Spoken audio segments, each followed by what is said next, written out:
Warning: the Mega Man X channel and all of its videos are not meant for viewers under the age of 13. Parental guidance is advised.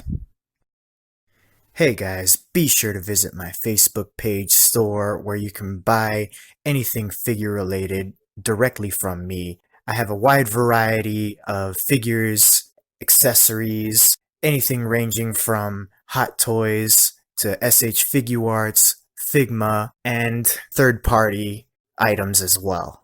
All you have to do is message me on Facebook, visit my Facebook page for more info. I'll leave a link in the description below. Full frame. Now play back. Bring it up 50%. Give me a full frame. You got it. All right, clear out. What are your prime directives? Serve the public trust, protect the innocent, uphold the law. How's it going, my fellow collectors? Welcome to another flashback review. And also, this is going to be a double feature. This includes the Diecast MMS 202 D04 RoboCop figure from the movie RoboCop. And also the battle-damaged MMS 265 RoboCop figure from the same movie. So we're gonna start the review off as usual, starting with the source information. And I just gotta say that this movie is definitely a classic. It was done very well. The story in itself is just fascinating. Peter Weller, the man who portrayed RoboCop, and Alex Murphy did an amazing job. And I have to address that this movie was very gruesome. In the style of which the director Paul Verhoeven likes to do with all of his movies. I mean, most of his movies, I should say. Like Total Recall and Starship Troopers and this one. But yeah, definitely, if you haven't seen this movie, I highly recommend it. It's definitely a mark on movie history. So, definitely I'm going to have to give it a 10 out of 10. And maybe that's because I'm a little biased, but I always loved this movie growing up. Even though when I was a kid and I saw it, it did creep me out a lot, some of the scenes when I saw them. Alright, so I just want to talk you guys through these poses. I got the battle damage version over here, putting away the Cobra assault cannon or picking it up from the armory. And the Diecast RoboCop, he's just standing in his signature pose. Alright, so that's pretty much it for the source information. Now we're going to move on to the next category, which is packaging. Alright, so we've reached the category of packaging. And there is quite a story with how I obtained the Diecast RoboCop figure. Because I did order it on eBay, and the seller was really nice. I received this figure, I'm going to say, a couple weeks ago in the mail. But I ordered it, I believe in May, and I think it took about 2 months and 1 week for it to arrive. So yeah, quite the wait. And it's mainly due to all the craziness that's going around in the world with the coronavirus pandemic. The post office is prioritizing their emergency packages over everything else. Like things that are essential that they need to get to people. Like medical supplies and whatever. And they're leaving everything else secondary, and that includes me. And with the border closures and all that, it makes it even more difficult to obtain something now. So yeah, 2 months and 1 week is how long I had to wait for this figure. And it was a bumpy ride. I was considering canceling the order quite a few times, actually. I was just thinking, is it really worth all this much hassle? But finally, it ended up showing up, and everything is A-okay. Everything's peaches. I'm glad I finally got what I wanted. So without further ado, we're gonna get right into the packaging now. It's pretty much just a picture of the figure on the front with kind of an outline going over it. Kind of like the Diecast Iron Man Mark III figure, the design of the box.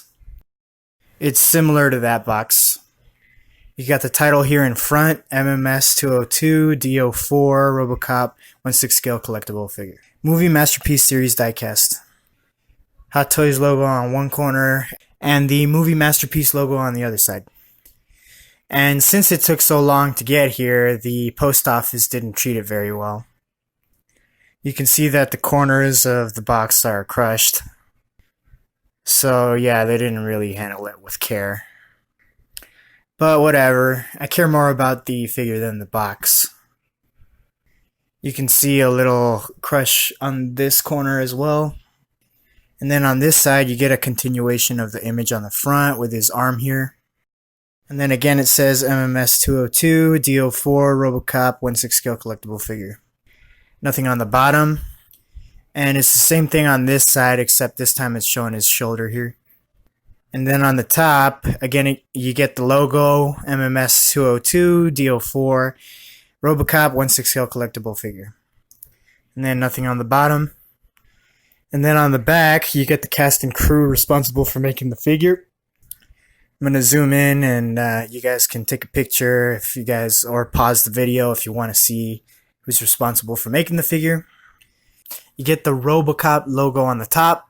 And then it says RoboCop 1/6 scale collectible figure. MMS 202 DO4 Hot Toys presents Movie Masterpiece Series Diecast. And then toward the bottom you get the Hot Toys logo with the Hot Toys information, the Secret Base logo with the Secret Base information, and the Toy Hunters logo with the Toy Hunters information. And then you get the warnings and stuff that nobody really reads. And on the very bottom you get the MGM logo and the barcode. And the way this opens up is like a regular Iron Man or War Machine diecast figure. There's a split sort of in the middle, but more towards the bottom of the box. So you just lift it up, slide it out, and on the inside you get this styrofoam box. And then when we pull that out, and we pull this cover off, and that's where the figure and all of its accessories would be. So that pretty much takes care of the packaging. All in all, I'd have to say it's pretty generic for a diecast figure. Nothing too special, since they kind of copied the diecast Iron Man Mark III figure, or design I should say. So for the packaging, I'm going to have to give it a 6 out of 10. Moving on to the Battle Damage RoboCop box.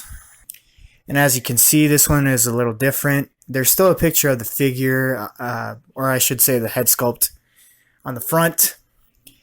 And you get this kind of TV screen design on the front. It's hard to describe, but it kind of reminds me of how things look from the perspective of RoboCop.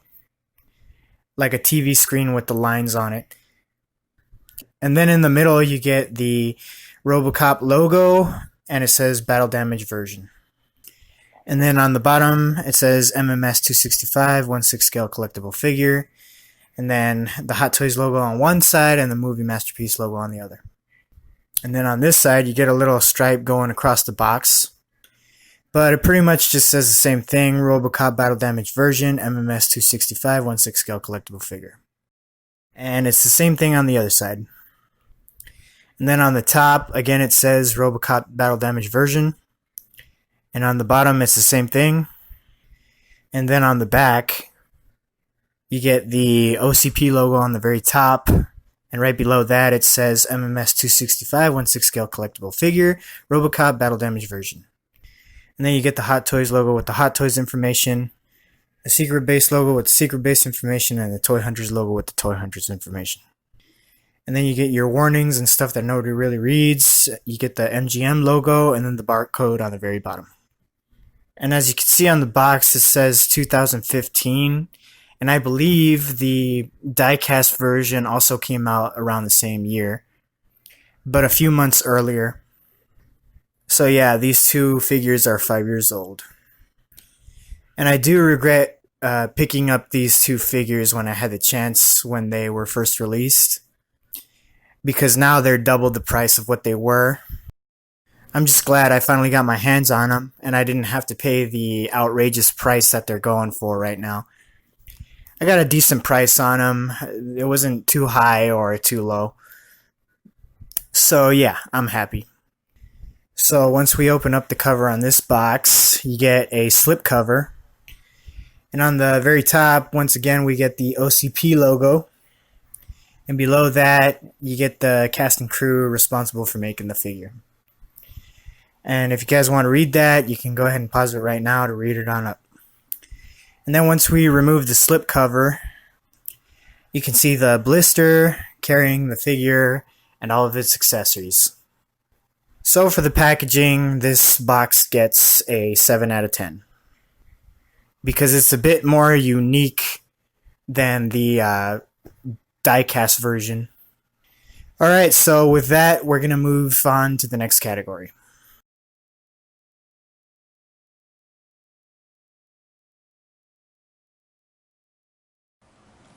Before we move on to the next category, guys, I just wanted to show you the proper way to swap out the faceplates. I've seen on YouTube, on almost every review of the Diecast RoboCop figure, they're not really doing it correctly. So I'll start off by showing you how to do it, basically. So first you gotta do is remove the helmet. It's attached with a magnet. Just pop it off like that. And then after that, what you want to do is on the sides of the chin guard, there's going to be pegs basically, and you want to remove those pegs from the head sculpt. So just pop it off like that and just remove the head sculpt, or the faceplate, I mean. Just pop it off like that. Real simple. And as you can see, let me just zoom in here. You can see the hole and the peg. So there's one on each side. There's one on this side and one on the other side. So you can remove both of them, but it's fine if you just remove one. The reason that you want to do that is because if you don't remove the chin guard and you just put the faceplate without removing the chin guard, it's going to scratch the chin of the faceplate, and you don't want to do that. This is a very expensive figure, and since this figure was already owned by a previous owner, some of the faceplates have already been scratched. You can see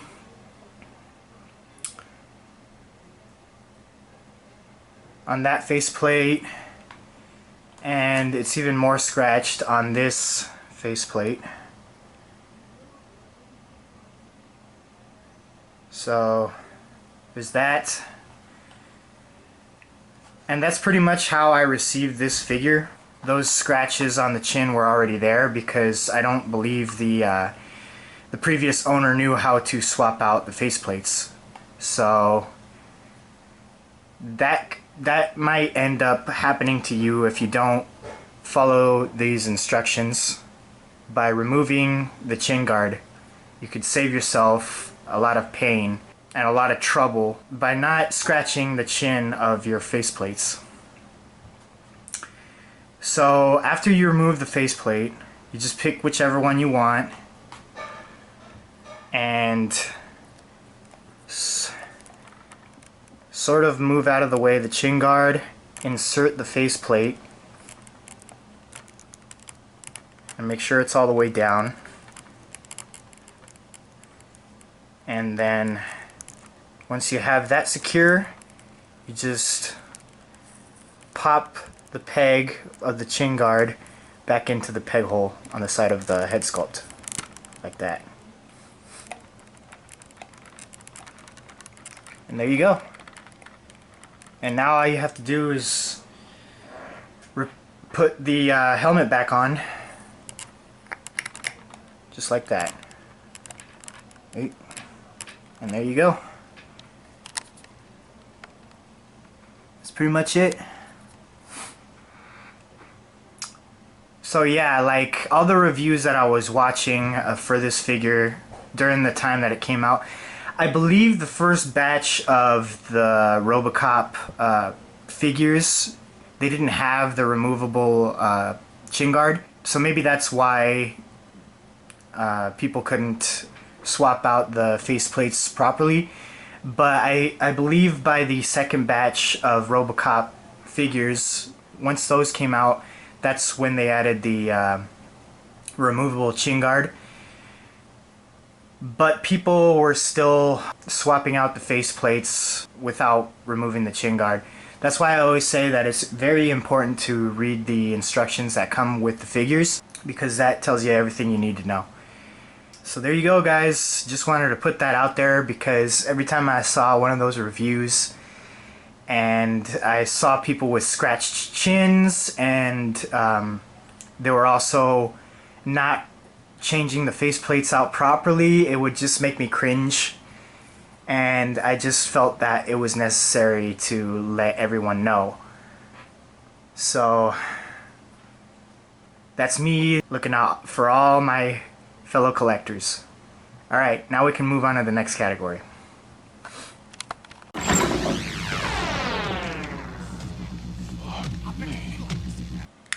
Drop the gun. You are under arrest. Okay, so now we've made it to the category of outfit. And these figures don't really have outfits per se. It's just the RoboCop bodysuit, basically. But we're going to start off with the RoboCop diecast version. And they did really well, I gotta say. There's only one minor nitpick, and it has to do with the color of the suit. Or armor, if you want to call it that. Yeah, it's the color of the silver sheen throughout the whole body. It's mostly a grayish silver throughout the whole body. But on the movie, it had a much more pearlescent purple color to it. I don't know if you guys could tell in this lighting, but there are some purple parts, like on the leg right here, and the biceps and the shoulders. So it's got some pearlescent parts on it, but I think that there should have been a lot more. Hot Toys should have definitely capitalized on that. But that's really the only con on this figure. Everything else is pretty much spot on, like the detail and everything. I already told you that the head sculpt itself is amazing, and throughout the whole body, so they did an excellent job. Probably the only other nitpick I have is the rubber in the joints. I've heard some horror stories that if you leave the joints bent for too long, the rubber may start to crack or deteriorate. So they could have changed the engineering on that. But other than that, I don't think they really missed anything. He looks exactly how he did in the movie, except for the color. But to be fair, in a lot of the scenes in the movie, he looks different. He doesn't look the same in every scene. It all had to do with the lighting. And the black parts on this figure, it has a nice gloss finish to it, like he just came straight out of the factory. Real awesome. And when you switch out the battle damage pieces, they did a really good job on that too. The tears and the bullet holes and the oil leaking out, the wires and cables on the inside, they did a really good job with that too. Especially on the helmet, you can actually see the eye in the visor, which is really awesome. They didn't need to do that, but they did. Moving on to the battle damage version, I'm going to have to say that the detail on the battle damage version is a lot better than the diecast version, because they really went all out on the detail on this figure. It's pretty much the same thing for the chest piece when you compare it to the diecast version. All of the tears and bullet holes are the same, but they kind of added a little bit more paint and weathering. For example, the blood that they added. And the black parts that were glossy on the diecast figure they've been dulled out on the battle damage version to show that, he's been through a lot throughout the movie. And the legs as well. You could see on the inside the cables and wires and such. Oh man, like really, really good job. So I'm gonna have to say, on the outfit, the battle damage version definitely takes the cake. On this arm, you can see that there's a split on the shoulder. Like he got hit really hard and it just bent his shoulder. I'll show you the back of these two.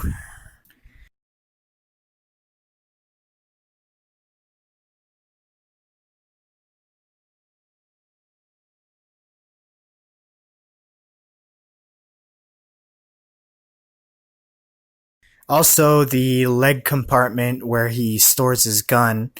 They didn't have to add that, but they did. And it is pretty awesome.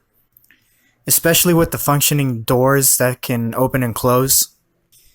And the detail that they did on the inside of this compartment is ridiculous. It's really good. You can actually store his gun in there, which is awesome.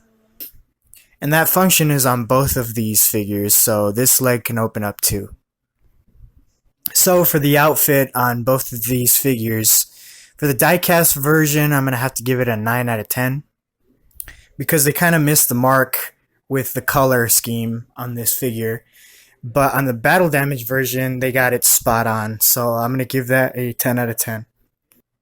Alright, so I'm going to talk you guys through these poses. On the battle damage version, this pose is pretty much a recreation of what RoboCop did after he shot and killed Dick Jones when he twirled his gun and stored it in his leg. So he's getting ready to put his gun away when he does his famous twirl of his gun. And this pose on the diecast version, it's pretty much an inspiration of when he was backing up, when he was about to face Ed 209, and Ed 209 is walking toward him. And RoboCop is trying to back up, but he's having trouble because the program of Directive 4 is trying to shut him down. Okay, so that does it for the category of outfit. Now we're going to move on to the next category. Drop it!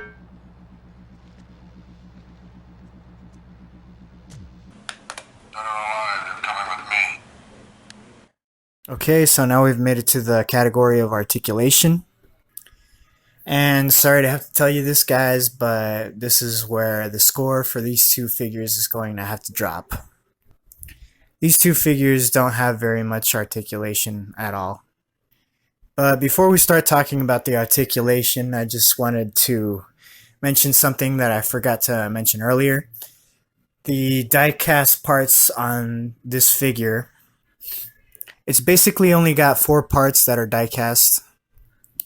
Like the calves on his legs, these are both metal. And also the shoulders, biceps, and triceps are all diecast on both arms. But that's pretty much it when it comes to the metal on this figure. Everything else is plastic. The thighs, the hands, the feet, the forearms, the helmet, the chest, the back, the chin guard, it's all plastic. And the abs as well. But going back to the articulation, it's got good movement on the head. The neck, you can rotate it a full 360 degrees around. You can look up really good and down really good, and it's got good pivot as well. Moving down to the shoulders, you can pop the arms in and out. As you can see right now, I have it popped out. That's why it's extended like that. He can do pretty much a full 360 degree turn. Not really much of a butterfly joint. He can move his arm in and out. He moves it in and out better when the joint is popped out. But all the same, he can't really move it in that much because of the broad chest that he has. And when we move on down to the elbow, he can come close to a 90-degree bend, but not a full 90 degrees. And if you could see this cut on the forearm here, there's a tiny bit of articulation there as well. It can kind of rotate and pivot. Moving on down to the wrists, he's got a pretty good articulation on the wrists. Rotation and pivot. And these articulated finger hands are pretty good. You can get some pretty good motion from all of them. And when we move on down to the abs, he's got a decent amount of movement on the abs. It's not too bad. He's got good rotation. I'm going to say about 15 degrees, maybe less. And he can lean back pretty good too and crunch forward. And when we move down to the thigh to crotch area, it's pretty good. He can kick forward pretty good. Like 90 degrees, I'd say. Because you can get him into the sitting pose, like if he was sitting in the docking station chair. You can have him sit on that, so that's good. He kicks back pretty good as well. One thing you guys gotta know is that since the hip to thigh area is cut at an angle like this, when you make him kick up, his leg moves at an angle. And it's the same thing when he kicks back. So keep that in mind. And the knees have close to a 90-degree bend, but not a full 90 degrees. And when we move on down to the ankles, the articulation is okay. He can't really pivot too much, but it's not bad either. And it can swivel upward and downward pretty decent as well. It also has a toe hinge, but it's spring-loaded, so you can't get it to stay bent because it just plops right back. I suppose the purpose for that is so he can be in a walking pose. That's pretty much it for the articulation. So for the articulation, I think I'm going to have to give it a 4 out of 10. One thing you guys got to know is that this figure does not come with a gun holding hand. So basically, you're just going to have to put his gun in his articulated finger hand. And one thing you guys got to keep in mind is that with this hand, he doesn't hold the gun very well. The gun tends to move around, like when you're moving the figure to, like, let's say you want to move it from one place to another. It has a tendency to move around. Definitely would have been 10 times better if he came with a gun holding hand. But it is what it is. So, like I mentioned, this figure is going to get a 4 out of 10. As for the articulation on the battle damage version, it's pretty much the same thing. It's identical to the diecast version. Since it's the same body, you're going to get the same movement. Another thing you have to keep in mind with the battle damage version, it's got these tubes on the neck. They're connected from the neck to the head. So when you're rotating the head, you have to be very careful not to rip the tubes because these cables do look fragile. So say that if you were to jerk the head, that could potentially rip the cable out if you're not careful. So do be careful with that. Another thing I forgot to mention is that you can swap the heads between these two. But I'm not going to show you guys that for that same reason of the cables. I'm just worried about those. I have done it off camera and that's how I know it works. But there are other reviewers out there on YouTube that can show you what it looks like with the head sculpt swapped. But I have to tell you guys, the way the battle damaged head sculpt looks with the diecast version, it doesn't really match from my point of view.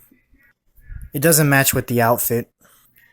But I will tell you guys that the battle damage helmet that comes with the diecast version looks really good on the battle damaged body. So yeah, that looks pretty good. I was amazed when I first tried it.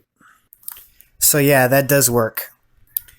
But since the body is pretty much identical to the diecast version, talking about the battle damage version, it's going to get the same score, 4 out of 10. And since this battle damage version is an old figure, over the years, I don't know what happened, but the rubber sections on the joints, they seem to have toughened up. So it's kind of harder to bend. Like, you can bend it, but it'll slowly go back to a default position. Like, let me just show you guys. So if you try to bend it, it wants to go back, see? It doesn't stay up. I mean, it stays up a little, but if you want to get closer to 90 degrees, it's not going to happen. It'll just spring back a little bit. But it's going to get the same score, 4 out of 10, sadly. Alright, so we're going to move on to the next category, which is accessories. And then we're going to round up the score and wrap up this review.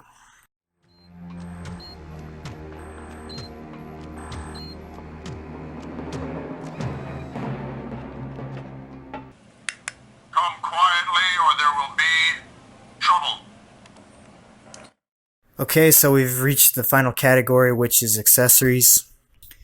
And they both pretty much come with a decent amount, I would say. We'll start off with the diecast figure as usual. You get 5 hands. We'll start off with the articulated hands, which are on the figure already. And they have very good articulation. You can pretty much get them in any pose you want. And then we got a pair of fists that do come on the figure out of the packaging. And all of the hands are in this glossy finish, which makes it look like he's brand new out of the factory. And there's really good detail on all of them. And then he comes with a single data spike hand. And then moving on from there, we get 2 pistols, his Auto 9. And the design of this gun is based off the Beretta 9mm pistol. All they really did was extend the barrel and make it futuristic looking. And this gun is very, very iconic to RoboCop. I love when he uses it with 3-round bursts and all that. And it does have a removable magazine, and it does slide. So that's cool. And it is very detailed. But he also comes with a diecast Auto 9. And this one's made of pure metal. So there's no real detail on it like the plastic one. And he can't really hold this gun in his hand because, like I said, he only comes with these articulated finger hands and he doesn't have a gun holding hand. So if you try to put this gun in this hand, he would drop it because it's so heavy. So the best place to put this would be in his gun compartment in his leg. That's what I like to do, and most people like to do as well. But this doesn't have any movable parts. Like, you can't slide the chamber, you can't cock the gun, you can't remove the magazine. And you also get this remote, which is for his voice audio functions.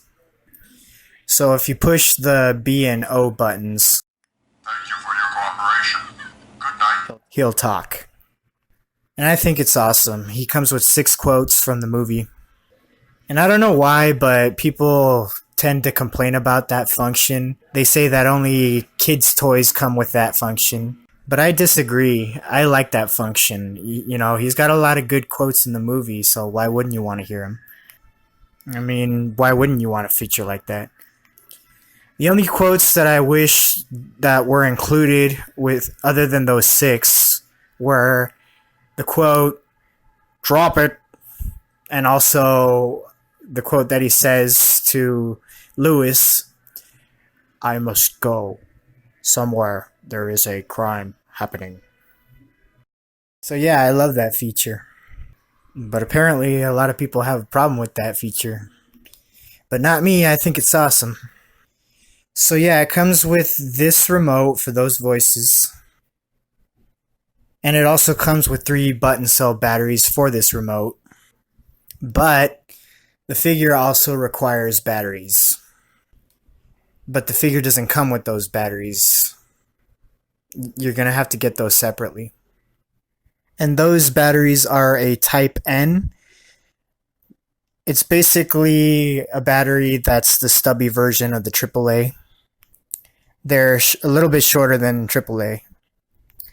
Apparently, they're used for digital cameras, but you can find those in your local stores wherever they sell batteries. And it also comes with this magnet, which is made to remove his backplate, because that's where the batteries for the voice box go, and also the switch to turn it on and off. So you just use that to remove the backplate and insert the batteries. And also having the switch under this backplate is kind of annoying, because you have to take that off every time you want to turn it on. But whatever. So it does come with that, and it's pretty cool because it's got the OCP logo on it. And it also comes with these battle damage pieces, like this chest plate, which we already went over and I showed you what it looked like on the figure. And it's really nice. Like I said before, you can see the oil dripping out of it.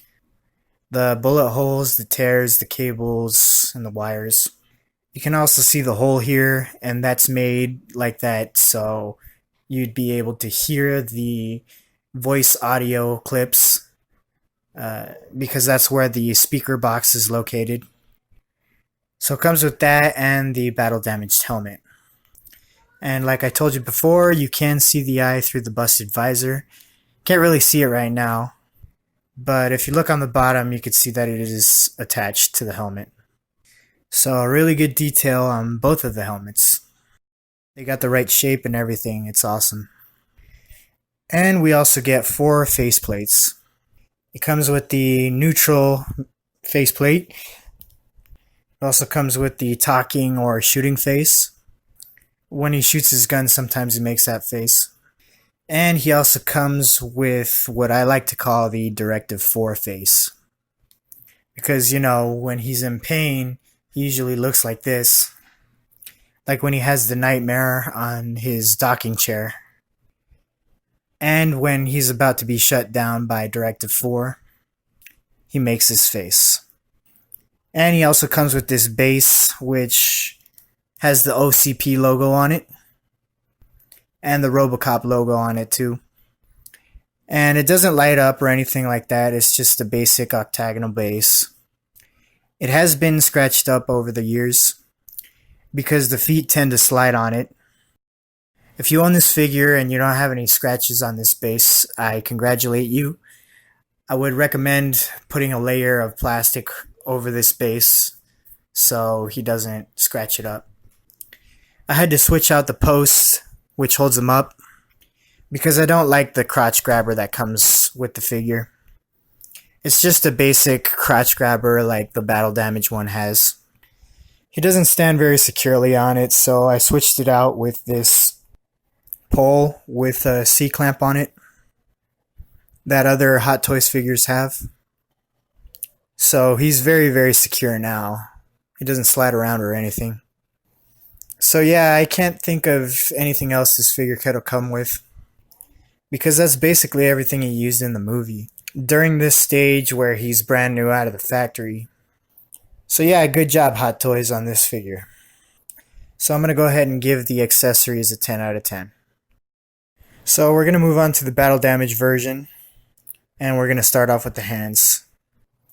He comes with the articulated hands just like the diecast version, and it's got the same movement and everything. The only difference is that these aren't a glossy black color. They are weathered and dulled down since he's battle damaged. Since he is battle damaged and he's been through a lot of struggle throughout the movie. So he comes with those hands, and he comes with a pair of fists. And these fists also come on the figure out of the packaging. And they've got really good detail as well, just like the diecast version. And he also comes with the right data spike hand, just like the diecast version, only this time it's got blood stains on it, because this is what he used to stab Clarence Bodiger in the neck. And he also comes with the same things, which is the Auto 9 pistols. And this one is a little bit more weathered than the diecast version. the plastic one. But it's got the same functions. The magazine comes out, the slide slides back. And he also comes with the diecast version as well. And since this figure is used, it's got a little bit of paint chipping on it. So you can see right there in the corner is the paint chipping. It's got some on the clip there and also on the back of the gun. But it's no biggie. I just used it to store it in his gun compartment in the leg anyway, so because he's got the same problem that the diecast version has, he can't really hold this gun because it's too heavy. So it also comes with these 3 baby food bottles. And these labels aren't on the bottles out of the packaging. They provide you with stickers, which are these labels, and you basically just have to stick them on the bottle. But be warned, these stickers don't stick very well and they tend to peel off. So what I did was I got a little dab of crazy glue and just applied it on the edge of the sticker where the sticker ends, and now I don't have to worry about it peeling off.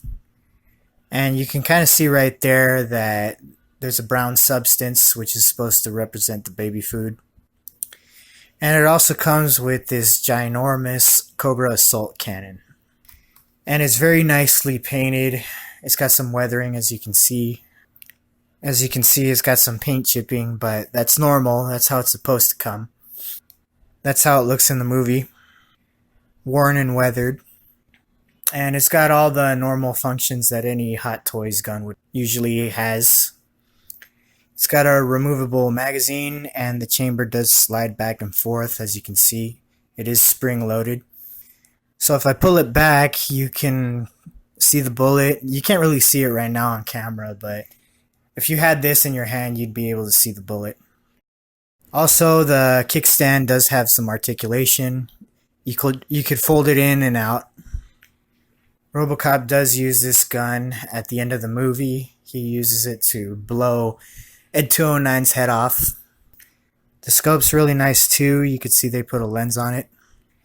The only problem is with this gun, he can't really hold it because of his poor articulation. So he can hold it with one hand, but he can't hold it with two. Because of what I said before, his arms can't bend all the way inward, since he's got a very broad chest. So yeah, there's no way he can hold it with two hands without looking awkward. So that kind of sucks. He also comes with the exact same base that the diecast version comes with. The octagonal base with the OCP logo on it and the RoboCop logo. And the basic crotch grabber. I didn't have another bendable pole with a C-clamp, which sucks, so I have to stick with this. I did add a piece of foam in between his legs so the crotch grabber doesn't scratch the paint on the figure. I can't think of anything else this figure could have come with either. Maybe another head sculpt, but that definitely would raise the price on this, so I think it's best that we got just one head sculpt. So, we don't really need an extra one. So I'm going to go ahead and give it a 10 out of 10. So a really good job on that. Thank